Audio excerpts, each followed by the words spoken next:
अस्सलामुअलैकुम dear students. उम्मीद करता हूँ आप सब खैरियत से होंगे। तो आप देख रहे हैं हमारा YouTube channel Hamad education academy. You know that I am your English teacher. तो दोस्तों, प्रीवियस लेक्चर के अंदर हमने कवर किया था नाउन के कॉन्सेप्ट को फुल कॉन्सेप्ट के साथ। तो जैसा कि आपको पता है, पार्ट्स ऑफ स्पीच की सीरीज शुरू की हुई है हमने। दो लेक्चर हमारे कवर हो गए हैं, प्रोनाउन और नाउन उनकी टाइप फुल कॉन्सेप्ट के साथ हमने कवर कर लिए हैं। तो आज का हमारा टॉपिक है पार्ट ऑफ स्पीच का, जो कि थर्ड पार्ट है वर्ब के ऊपर। तो फर्स्ट ऑफ ऑल एक एग्जांपल समझते हैं, देन देखते हैं कि वर्ब क्या होती है। एग्जांपल क्या है भाई, कि एक दोस्त है, ठीक है ना, उसने 20 लाख वाली गाड़ी को लिया है 1 लाख के अंदर। एग्जाम्पल को सबसे पहले समझना है। अच्छा भाई, तो वो मुझसे आकर कहने लगा कि देखो भाई, मैंने 20 लाख वाली गाड़ी 1 लाख में ली। मैंने कहा दिखाओ भाई हमें भी वो गाड़ी। जब मैंने वो गाड़ी देखी तो सिर्फ वो खाली डब्बा थी, उसके अंदर कोई इंजन कुछ भी नहीं था। तो मैंने उसको कहा कि ओ भाई, ये तो इंजन भी नहीं है इसके अंदर। तो उसने कहा तो क्या हुआ भाई, इंजन नहीं है, गाड़ी तो है। मैंने कहा बिना इंजन के गाड़ी डब्बा होती है, ठीक है ना। तो मतलब यहाँ से मेन बात निकलती है इंजन की। जिस गाड़ी में इंजन ना हो वो गाड़ी डब्बा शुमार होती है। तो आज का लेक्चर भी हमारा इसी वर्ब मतलब इंजन के ऊपर होता है। जिस तरह गाड़ी के अंदर मेन चीज इंजन होती है, इसी तरह इंग्लिश सेंटेंसेस के अंदर जो है ना, मेन जो चीज होती है इंजन मतलब वर्ब होता है। अगर आपका इंग्लिश सेंटेंस के अंदर वर्ब ही नहीं तो वो आपका सेंटेंस ही नहीं, क्योंकि वो कंप्लीट मीनिंग ही नहीं दे सकता वर्ब के बगैर। वर्ब है तो मीनिंग है, वर्ब नहीं तो मीनिंग नहीं। तो हमने पिछले लेक्चर के अंदर देखा था सब्जेक्टिव केस को और ऑब्जेक्टिव केस को, क्योंकि जब सेंटेंस स्ट्रक्चर बनती है ना, तो वो subject plus verb plus object से बनती है। तो पिछले लेक्चर में हमने पढ़ा था सब्जेक्ट क्या होते हैं, ऑब्जेक्ट क्या होते हैं, ठीक है ना। अगर वो भी समझ नहीं है तो आप पीछे जाकर हमारी वीडियो को देख सकते हैं। तो उसके बाद अगर किसी को डर है कि उन लेक्चर को समझने के बाद भी उनको ग्रामर नहीं आई, तो अपने नट बोल्ट कस लो, आज आपको ग्रामर समझ आने वाली है। तो आज का लेक्चर हमारा होने वाला है बहुत इंपॉर्टेंट। क्यों? क्योंकि ग्रामर के रूल्स हमने पढ़ने हैं। आज ही आपको समझ आ जाएगी कि ग्रामर होती क्या है, ठीक है ना। तो बिना देर किए चलते हैं अपने टॉपिक की तरफ, जो कि हमारा टॉपिक है आज का वर्ब। इस लेक्चर के अंदर हमने कवर करना है कि वर्ब होती क्या है, क्या कॉन्सेप्ट होता है इसका, कितने फीचर कितनी फॉर्म होती हैं इसकी, कितने टाइप्स होते हैं, ठीक है ना। तो मैंने आज आपको फुल कॉन्सेप्ट देना है कि वर्ब होती क्या है। जैसा कि ऊपर मैंने आपको बताया है एग्जांपल के अंदर के इंजन मतलब जान, पावर। जिस गाड़ी के अंदर इंजन ही ना हो तो वो गाड़ी डब्बा होती है। और जिस सेंटेंस के अंदर वर्ब भी ना हो तो वो वर्ब भी नहीं होता है, चाहे आप जितना पढ़ लो लिख लो, ठीक है ना। आप दुनिया की कोई भी न्यूज़पेपर मैगजीन इंग्लिश की कोई भी बुक्स उठा लो, उसके अंदर आपने कोई एक सेंटेंस उठाना है और उसके अंदर देखना है वर्ब तो लाजमी होगी होगी, ठीक है ना। अगर वर्ब उसके अंदर नहीं है तो वो पूरा सेंस पूरी मीनिंग नहीं दे रहा होगा। अगर यहाँ तक भी समझ नहीं आई तो आइए हम एक थोड़ी सी एग्जांपल से और समझते हैं। सेंटेंस स्ट्रक्चर होता है बेटा, सबसे पहले होती है सब्जेक्ट।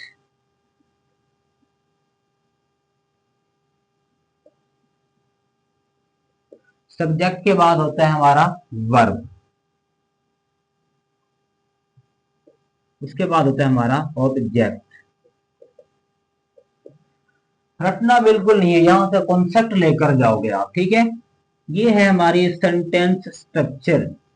बाद स्टूडेंट्स कहते हैं कि फिक्र तो दिया गया होता है उनको, फिर उनको बनाना नहीं आता कि सबसे पहले क्या रखें उसके बाद क्या। सबसे पहले आपने सब्जेक्ट ही रखना होता है, देन वर्ब देन ऑब्जेक्ट। अच्छा भाई, मैंने इसके बना देने हैं टायर। जैसे कि मैंने एक इसका बना दिया, ड्राइंग पे बिल्कुल हंसना भी नहीं है, ठीक है। तो एक मैंने ये बना दिया। अब ये हमारे पास हो गए दो टायर, दो व्हील, एक गाड़ी है ना। तो इसके अंदर अभी मैंने फिलहाल इंजन नहीं लगाया। तो आप बताओ, क्या जिसके अंदर इंजन ना हो तो वो गाड़ी गाड़ी कहलाती है? नहीं कहलाती ना।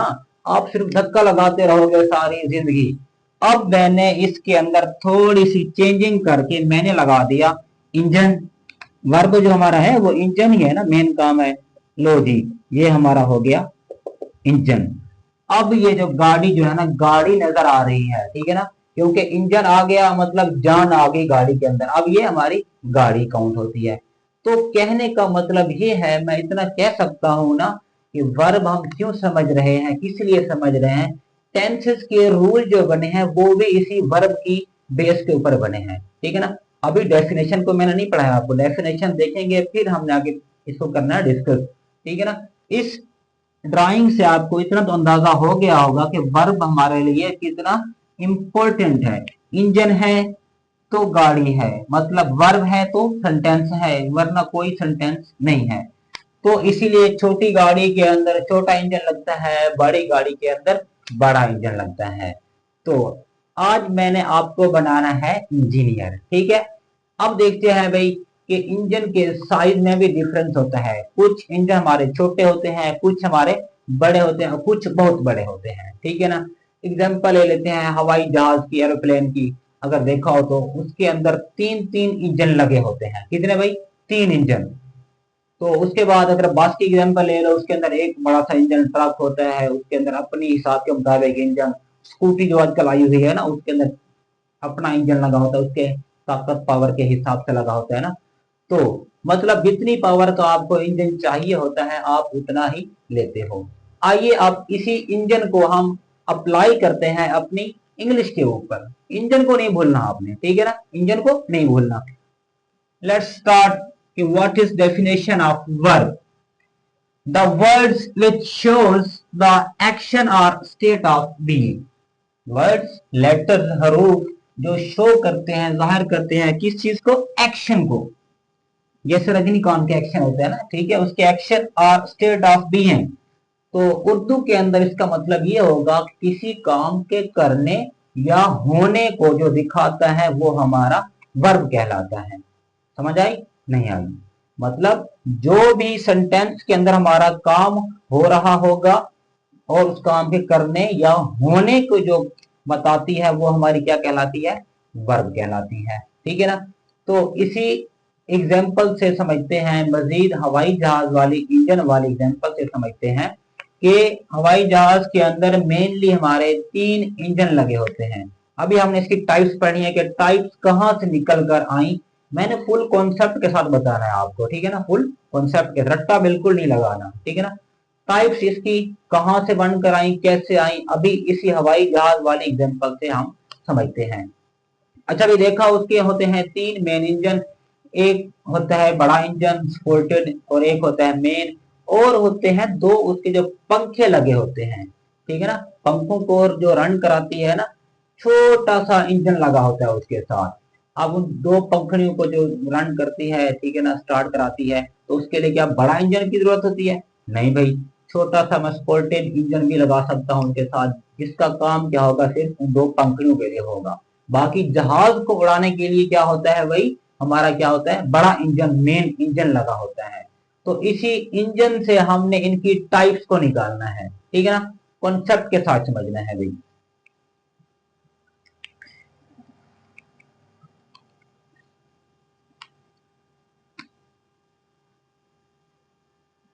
Types of verb. हमने अभी अभी डेफिनेशन का जो है ना पोस्टमार्टम किया है, अभी इसी से क्रक्स निकालेंगे, इसका खुलासा निकालेंगे, टाइप्स ऑफ वर्ब। तो इसी इंजन को लेकर चलते हुए मैंने दो टाइप्स निकाली हैं, ठीक है ना। कौन कौन सी भाई? एक है हमारे पास हेल्पिंग वर्ब, हेल्पिंग वर्ब, या इसको बोलते हैं ऑक्सिलरी वर्ब। क्या बोलते हैं? ऑक्सिलरी।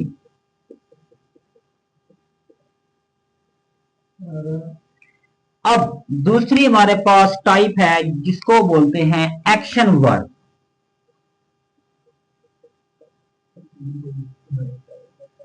या होती है, दूसरा नेम है इसका मेन वर्ब, मेन वर्ब। अच्छा भैया, अब ये हेल्पिंग वर्ब कहां से निकल कर आई? वही एग्जांपल याद करो, हवाई जहाज वाली, दो जो पंखों को, पंखों के साथ मैंने दो फोल्टेड इंजन लगाया था, छोटा सा इंजन, उसका काम था उन पंखों की हेल्प करना, ठीक है, हवाई जहाज को उड़ाना नहीं था, उन दो सिर्फ पंखों की हेल्प करना था। तो वहां से निकल कर आई हमारी हेल्पिंग वर्ब, मतलब छोटा इंजन, ठीक है, छोटा इंजन निकल कर आया। उसके बाद जो मेन इंजन लगा होता है, जो हवाई जहाज को उड़ा कर ले जाता है, उसके अंदर होता है मेन इंजन, वहां से निकल कर आई हमारी मेन वर्ब, ठीक है ना, समझ आ रही है। अभी फिलहाल मेन वर्ब को रहने देते हैं, सबसे पहले देखते हैं ये हमारी हेल्पिंग वर्ब होती क्या है, कौन कौन सी होती हैं अभी, आइए देखते हैं।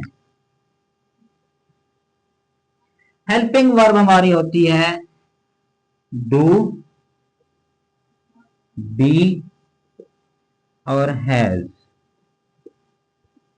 अब डू जो क्या है ना, फिक्रे के अंदर हेल्प करता है, ठीक है ना, सेंटेंस की हेल्प करता है, कि काम के होने को बताता है।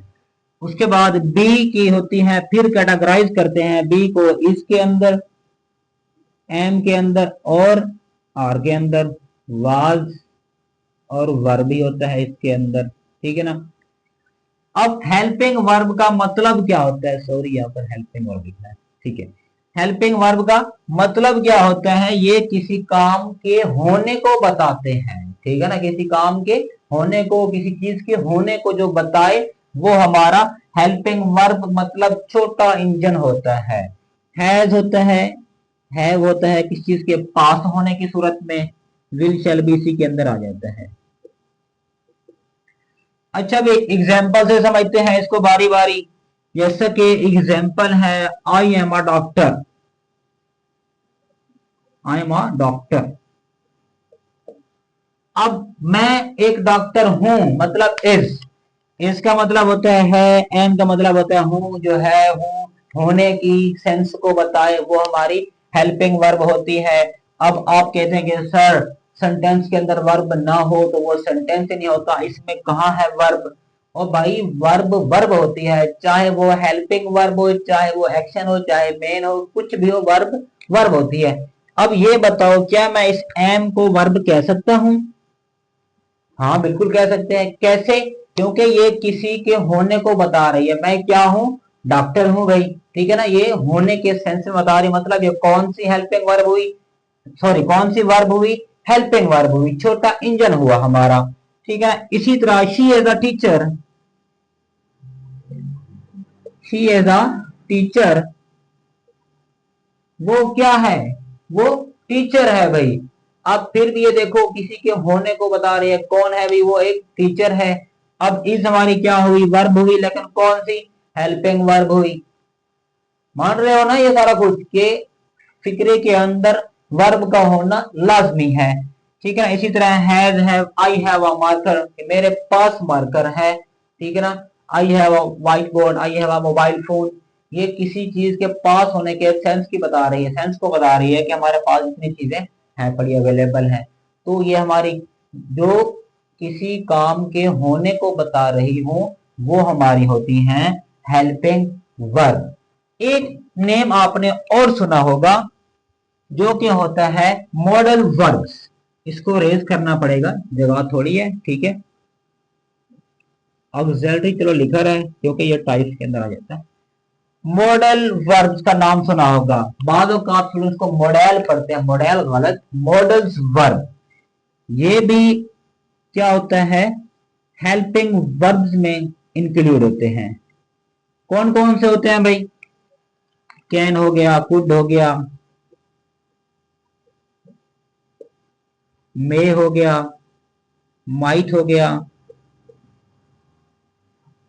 मस्ट हो गया, ठीक है ना। इस तरह के जो है ना, ये मॉडल मॉडल्स वर्ब्स होती हैं हमारी, ये भी हमारी क्या होती हैं, वर्ब के तौर पर काम करती हैं, सॉरी, ठीक है ना। ये हेल्पिंग वर्ब में काउंट होती हैं। इसके ऊपर एक अलग से लेक्चर बना हुआ है, आपने अगर देखना हो तो आप हमारे एजुकेशन अकेडमी के ऊपर जाकर देख सकते हैं, ठीक है ना। अब एक टाइप तो होगी क्लियर हमारी। अब चलते हैं हम अपने एक्शन वर्ब की तरफ, ठीक है ना। एक्शन वर्ब कौन कौन से होते हैं भाई, क्या होता है एक्शन वर्ब। जैसा कि हो गया स्पीक, गो, लर्न, वॉक, टीच, रीड वगैरह वगैरह। ठीक है, अब एक्शन वर्ब को समझने का एक कॉन्सेप्ट समझिए, इसको मेन वर्ब भी हम कहते हैं। वही इंजन वाली बात, ठीक है ना, हवाई जहाज के अंदर जो मेन इंजन लगा होता है, जिसका मेन काम होता है ना जहाज को उड़ाकर ले जा रहा, वो हमारा होता है मेन इंजन। वहां से निकल कर आए हैं हमारे ये मेन वर्ब। अच्छा, अब इसका कॉन्सेप्ट क्या है, कहाँ से अंदाजा लगाएंगे कि हमें अंदाजा होगा कि हमारी एक्शन वर्ब है या मेन वर्ब है? बेटा, जिसके ऊपर आपकी कोई ना कोई एनर्जी लग रही हो, ठीक है ना, किसी भी टाइप की हो सकती है, मैकेनिकल हो सकती है, पोटेंशियल हो सकती है, इलेक्ट्रिकल हो सकती है, एनर्जी किसी भी टाइप की हो सकती है, मतलब पावर लग रहा हो, आपका जोर लग रहा हो, वो आपका होता है मेन वर्ब या एक्शन वर्ब। नहीं समझ आया? समझा देते हैं अभी। एक और इसका कॉन्सेप्ट है, अगर उर्दू में आपने पहचान करना हो कि एक्शन वर्ब क्या होते हैं, कौन से होते हैं, उर्दू लफ्ज के लास्ट में अगर आपको नून अलिफ नान नजर आए, ठीक है, वो आपका भी क्या होता है, मेन वर्ब या एक्शन वर्ब में काउंट होता है। नहीं समझ आई? जैसे उठना, बैठना, चलना, फिरना, खाना, कूदना, ठीक है ना, आखिर में नून अलिफ ना आ रहा है, इसके ऊपर फिर हमारी एनर्जी भी लग रही होती है, ये हमारे क्या हुए, एक्शन वर्ब हो। जैसा कि स्पीक, बोलना, पावर लगती है ना इसके ऊपर, गो, चलना, लगती है ना ताकत, इसकी वजह से लर्न, समझना, वॉक, चलना, टीच, पढ़ाना, ये तो मुझे पता है कितनी ताकत लग रही है मेरी, ठीक है ना। उसके बाद रीड, पढ़ना, ये आपको पता होगा कितनी ताकत लगती है पढ़ने में। ये थे हमारे एक्शन वर्ब। तो यहां तक मैं कह सकता हूं कि कोई भी सेंटेंस वर्ब के बगैर नहीं बन सकता। तो यहां पर हमारी एक्शन वर्ब भी कवर होगी, हेल्पिंग वर्ब भी कवर होगी। आइए कुछ और एग्जांपल से समझते हैं। कुछ स्टूडेंट्स कहते हैं कि सर क्या सिर्फ हेल्पिंग वर्ब से ही सेंटेंस बन सकते हैं, या सिर्फ मेन वर्ब से बन सकते हैं, या दोनों से ही बन सकते हैं? और भाई मर्जी है आपकी।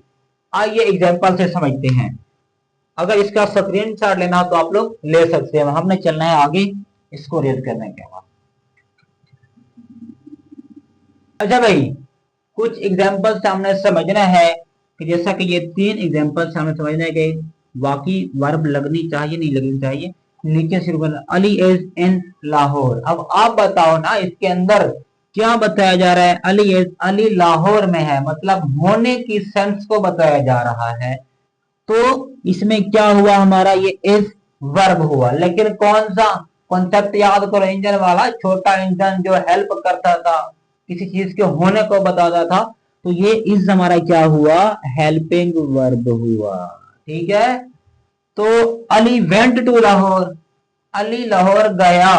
अब यहां पर क्या ये वेंट छोटा इंजन है, हेल्पिंग वर्ब है मतलब, और नहीं भाई, जाना कोई एनर्जी लग रही है, उसकी पावर लग रही है, जाना, फिर आखिर में नून लिफ्ट ना आ गया, तो ये हमारा क्या हुआ, एक्शन वर्ब हुआ। ठीक है ना, यह मेन वर्ब हुआ, मतलब इसमें भी वर्ब आ गया। उसके बाद Ali is going to Lahore, Ali Lahore जा रहा है। अब छोटा इंजन भी लगा दिया, बड़ा इंजन भी लगा दिया, समझ आ रही है? इसमें हवाई जहाज वाला वो किया एग्जांपल दी कि सेंटेंस को लेकर उड़ गया, क्योंकि उसके अंदर भी दोनों इंजन थे, हेल्पिंग वर्ब वाला मतलब छोटा इंजन भी था और मेन इंजन भी था, और वह जहाज को उड़ाकर ले गया। इसी तरह हमने सेंटेंस के अंदर भी छोटा इंजन भी लगा दिया, बड़ा इंजन भी लगा दिया, और सेंटेंस को उड़ा दिया। ठीक है ना?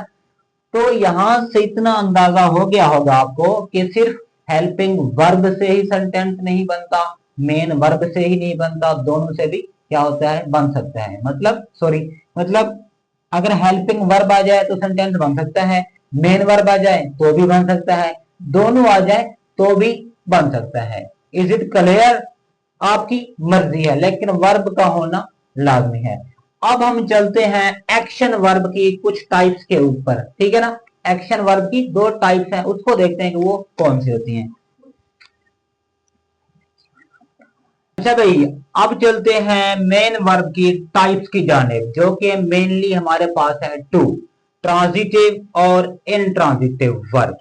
फर्स्ट ऑफ ऑल देखते हैं ये ट्रांजिटिव वर्ब होती क्या है, ठीक है ना। ट्रांजिटिव वर्ब वो होती है जिसके लिए हमें ऑब्जेक्ट का होना लाजमी शर्त है, ऑब्जेक्ट की नीड पड़ती है हमें किसी सेंटेंस को मीनिंग देने के लिए। उसका कंप्लीट मीनिंग तब तक नहीं होगा जब तक उसके अंदर ऑब्जेक्ट नहीं होगा। ऑब्जेक्ट होगा तो वो हमारा ट्रांजिटिव वर्ब है, अगर ऑब्जेक्ट नहीं है तो वो हमारा ट्रांजिटिव वर्ब नहीं है। ठीक है ना, नहीं समझ आई? फॉर एग्जाम्पल कि मैंने उसे मारा, ठीक है ना, मैंने मारा। ओ भाई किसको मारा? ऑब्जेक्ट की जरूरत है हमें, ठीक है ना, इसीलिए। तो उसके बाद अगर फिर भी समझ नहीं आया आपको कि मैंने अगर किसी के ऊपर बात करनी है, किसी दूसरे के ऊपर अप्लाई करनी है, उसका नाम मेंशन करना लाजमी है। उम्मीद करता हूं ये ट्रांजिटिव वर्ब भी आपको समझ आ गई होगी। अगर नहीं भी समझ आई, एक और एग्जांपल समझ लो या एक और बात कह लो, वहां से समझते हैं। अगर लफ्ज सुना होगा आपने शादी का, ठीक है ना, शादी का लफ्ज सुना होगा कि क्या आपने देखा होगा कि एक दूल्हा और दुल्हन दोनों का होना लाजमी होता है शादी के, तब जाकर शादी होती है। तो क्या कभी आपने देखा है कि एक दूल्हा हो और उसकी शादी हो रही हो दुल्हन के बगैर? या कभी दुल्हन देखी हो, दुल्हन हो तो दुल्हन ना हो उसकी शादी हो रही हो? नहीं ना। तो यही तो है ट्रांजिटिव वर्ब। जिस तरह एक लड़का और लड़की के बिना शादी मुमकिन नहीं है, इसी तरह ट्रांजिटिव वर्ब जो है ना ऑब्जेक्ट के बगैर नामुमकिन है। ऑब्जेक्ट नहीं होगा तो सेंटेंस का कंप्लीट मीनिंग ही निकल कर नहीं आ सकता। ठीक है ना, नहीं समझ आई? एग्जाम्पल से मैं आपको मजीद समझाता हूं। जिस सेंटेंस के अंदर आपको ऑब्जेक्ट की जरूरत हो तो समझ लीजिए वो आपका ट्रांजिटिव वर्ब है, ठीक है। और जिसमें आपको ऑब्जेक्ट की जरूरत ना हो वो आपका इंट्रांजिटिव होता है।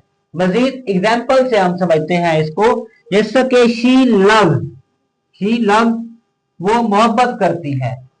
ओ भाई किससे मोहब्बत करती है? किसी चीज का नाम तो मेंशन करो, समझ तो नहीं आ रही हमें।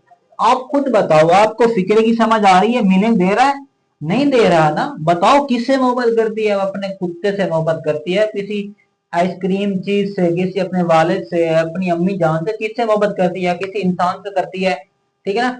मैं तो यहाँ लिख रहा हूं her father, as a example. आपने जो कुछ भी लिखना हो लिख सकते हो। अब देखो भाई हमारा हर फादर वो अपने अब्बा जान से मोहब्बत करती है। अब कुछ समझ तो आ रही है ना, फिक्रे की सेंस तो मिल गई, मीनिंग समझ आ गया ना। यही बात है, जिसमें ऑब्जेक्ट की जरूरत हो वो ट्रांजिटिव और जिसमें ना हो वो इंट्रांजिटिव। इसको अलग से पढ़ने हैं हमने, ठीक है, एग्जाम्पल से। उसके बाद भाई आई काट, ये कैच की जो है ना सेकंड फॉर्म होती है जिसको बोलते हैं काट। आई काट, मैंने पकड़ा। वो क्या पकड़ा भाई तुमने? बर्ड्स पकड़े, किसी जानवर को पकड़ा, कोई बाल पकड़ी, क्या पकड़ा? ठीक है ना। ऑब्जेक्ट का होना लाजमी है, हमें फिक्र की सेंस समझ नहीं आ रही तो मैं यहां लिख दूं क्या? बाल लिख दूं अपनी तरफ से, आप जो भी लिख लो। आई काट बाल, मैंने बाल को पकड़ा भाई। अब समझ आ रही किसको पकड़ा था? बाल को पकड़ा था। अली सेंट, अली ने भेजा, क्या भेजा? समझ आ रही है ना कुछ? अली सेंट, सेंस समझ नहीं आ रही हमें फिक्रे की, पूरा मतलब नहीं निकल रहा। हमें ऑब्जेक्ट की जरूरत है इस फिक्रे के अंदर। यहां लिख देता हूं मैं अली सेंड द गिफ्ट। हाँ भाई, अली ने गिफ्ट भेजा। तो समझ आ गई ना।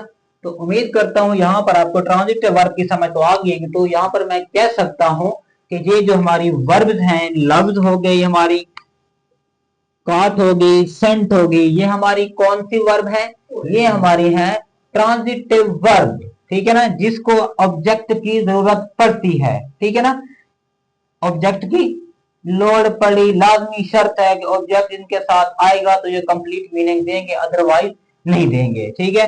तो क्या सर इसकी इनकी लिस्ट होती है? और नहीं भाई, कोई लिस्ट नहीं होती। बस फिक्रे के अंदर सेंस को देना होता है, देखना होता है कि सेंस से आपने अंदाजा लगाना है।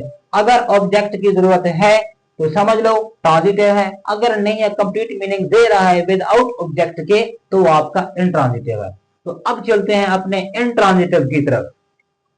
अच्छा भी इंट्रांजिटिव का मतलब क्या होता है? बिल्कुल इसका उलट होता है कि जिस सेंटेंस का मतलब अगर समझ आ जाए विदाउट ऑब्जेक्ट के, मतलब जिसके लिए हमें ऑब्जेक्ट की जरूरत ना हो, वो हमारा होता है इंट्रांजिटिव वर्ब। अच्छा, यहाँ पर एक और इंपॉर्टेंट क्वेश्चन बताना चलो कि हम ये पढ़ क्यों रहे हैं भाई, ट्रांजिटिव इंट्रांजिटिव किस वजह से पढ़ रहे हैं, इसका क्या बेनिफिट है। कभी अगर आपने एक्टिव वॉइस पैसिव वॉइस पढ़े हो तो ये उनके लिए लाजमी है। क्यों? क्योंकि इंट्रांजिटिव वर्ब का जो है ना पैसिव वॉइस कभी नहीं बन सकता। अगर रूल याद हो तो हमारी वीडियो पड़ी है हमारे यूट्यूब के ऊपर, आप वो भी देख सकते हो। एक्टिव वॉइस पैसिव वॉइस का रूल होता है, जो ऑब्जेक्ट होता है उसको हम सब्जेक्ट की जगह पर लेकर आते हैं। फर्स्ट रूल भी यही होता है एक्टिव पैसिव वॉइस का। तो फिर सर इसकी क्यों नहीं बन सकती है इंट्रांजिटिव की? बेटा क्योंकि इसका ऑब्जेक्ट ही नहीं है। जिसका ऑब्जेक्ट नहीं होता उसकी पैसिव वॉइस कैसे बन सकती है? हुआ ना कॉन्सेप्ट क्लियर? तो इसी वजह से हम पढ़ते हैं ट्रांजिटिव और इंट्रांजिटिव को, क्योंकि ये हमें बेनिफिट होगा पैसिव वॉइस एक्टिव वॉइस के अंदर। जो भी इस तरह का सेंटेंस आपको दिया जाए जिसके अंदर ऑब्जेक्ट ना हो तो उसका पैसिव वॉइस भी बिल्कुल नहीं बन सकता। समझ आ रही है ना? अब चलते हैं इंट्रांजिटिव की तरफ, इसके एग्जाम्पल को समझते हैं, ठीक है ना। दे जंप्ड, वो कूद गया भाई, वो कूद गया, उन्होंने छलांग लगाई या कूदा, उनका काम क्या था? कूदना, बस कूद गए, ठीक है ना। और तो कोई काम ही नहीं। हमें मतलब इसका समझ आ रहा है भाई, उनको कूदना था और कूद गए। इसी तरह और देखते हैं, द थीफ रन, चोर भाग गया। चोर जो चोरी करने आता है तो क्या फिर वो रुकता है? और नहीं रुकता, उसने तो भागना ही भागना है। समझ तो आगे पूरे सेंटेंस की कि क्या मतलब है इसका। चोर भाग गया भाई।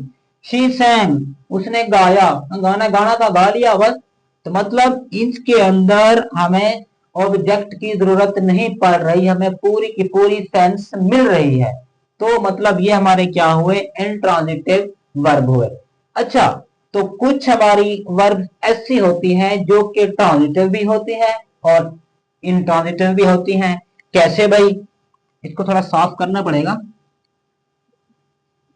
कुछ हमारे पास क्या होती हैं, इन ट्रांजिटिव वर्ब भी होती हैं और वो ट्रांजिटिव वर्ब के तौर पर भी काम करती है, जैसा कि बर्ड्स फ्लाइंग, बर्ड्स फ्लाइंग। समझ आ रही है ना? हमें परिंदे उड़ रहे हैं भाई, उनका काम ही है उड़ना। तो मतलब ऑब्जेक्ट की लोड नहीं है, ऑब्जेक्ट की जरूरत नहीं है। तो ये हमारा क्या हुआ? इंट्रांजिटिव हुआ। क्यों? क्योंकि इसके अंदर ऑब्जेक्ट की शर्त नहीं है। समझ आ गई हमें फिक्र की। इसी तरह यही वर्ब अगर मैं लिखता हूं ही फ्लाइज, ही फ्लाइज, वो उड़ाता है। अब समझ आई फिक्रे की? क्या उड़ाता है? समझ नहीं आ रही ना? वो बर्ड उड़ाता है, किसी के घर को उड़ाता है, किसी इंसान को उड़ाता है, क्या करता है वो? समझ नहीं आ रही, ठीक है। तो मतलब इसमें ऑब्जेक्ट की लाजमी शर्त है, ऑब्जेक्ट आएगा तो फिक्रे की सेंस समझ आएगी, अदरवाइज नहीं आएगी। तो ये हमारा क्या हुआ? ट्रांजिटिव वर्ब हुआ, ठीक है। तो कुछ वर्ब फिर ऐसी होती हैं जो कि इंट्रांजिटिव होती हैं, वो चेंज ही नहीं होती, जैसा कि हुआ अराइव। यहां पर लिख देता हूं, नीचे जगह थोड़ी है। अराइव मतलब पहुंचना, किसी का काम होता है पहुंचना, बस पहुंच जाता है भाई, ये चेंज नहीं होती, इसको ऑब्जेक्ट की लोड नहीं होती। उसके बाद होता है डाई, मरना। उसका काम क्या? भी मरना, मर गया, उसके बाद क्या करना है उसने अब, ठीक है ना। मर गया, उसके बाद ऑब्जेक्ट की जरूरत नहीं है। तो ये भी हमारे क्या हुए? इंट्रांजिटिव हुए। तो उम्मीद करता हूं बेटा यहां तक समझ आ गया होगा आपको। तो वीडियो थोड़ी लंबी हो रही है तो मजीद ये था बेसिक लेवल, छोटे बच्चों की तरह, जैसे कि वो प्राइमरी मिडिल के होते हैं ना। एडवांस लेवल के लिए हमने फिर आगे पढ़ना है इसकी मजीद टाइप को। पार्ट 2 देखने के लिए कमेंट कीजिए। अल्लाह हाफिज।